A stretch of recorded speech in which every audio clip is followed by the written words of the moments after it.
జాతరలు మన సంస్కృతి సాంప్రదాయాలు ప్రతిబింబమని సమాజంలో ఐక్యత సౌహార్దతను పెంపొందించేందుకు ఇవి దోహదపడతాయి. MLA KP Vivekanand 132 Jeedimetla division పరిధిలోని కుత్బులాపూర్ గ్రామంలో నిర్వహించిన శ్రీ శ్రీ వేణుగోపాల స్వామి ఆలయ జాతర సందర్భంగా కుత్బులాపూర్ ఎమ్మెల్యే శ్రీ వివేకానంద ముఖ్య అతిథిగా పాల్గొని ప్రత్యేక పూజలు నిర్వహించారు.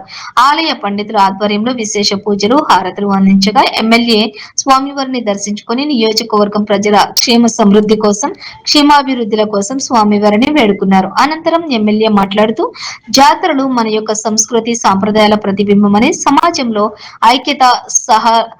ఐక్యత సౌహార్దతను పెంపొందించేందుకు ఇలాంటి జాతరలు ఉత్సవాలు దోహదపడతాయని అన్నారు. అలాగే దేవాలయ అభివృద్ధికి తన పూర్తి సహకారం అందిస్తానని తెలిపారు. ఈ కార్యక్రమంలోని ఆలయ ధర్మకర్త ఠాకూర్ రాజేందర్ సింగ్, బల్వంత్ రెడ్డి పటేల్, సామల నరసింహారెడ్డి, కూన శ్రీరాములు గౌడ్, నల్లా లింగం గౌడ్, పెద్ది మల్లేషు, మురళీగౌడ్, నార్లకంటి నగేష్, వీరారెడ్డి, నరహరి, నార్లకంటి శ్యాము, జి శ్రీనివాసు, ఆటో బలరాము, కుంట వేణు, నార్లకంటి కుమారు, నార్లకంటి చందర్, నల్లా వేణు, నల్లా ప్రసాద్, దండు వేణు, మణికంఠ, చిన్నరాజు, స్థానిక నాయకులు కుంట సిద్దిరాములు, జ్ఞానేశ్వర్, ముదిరాజు, భక్తులు మరియు గ్రామస్తులు పాల్గొన్నారు.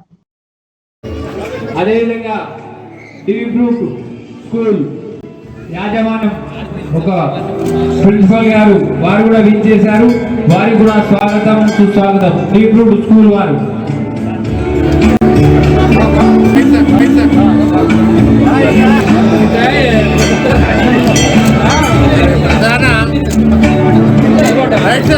భక్తులకు విజ్ఞప్తి, వేణుగోపాల స్వామి బ్రహ్మోత్సవాలను పురస్కరించుకొని నేడు స్వామివారి యొక్క రథోత్సవ కార్యక్రమం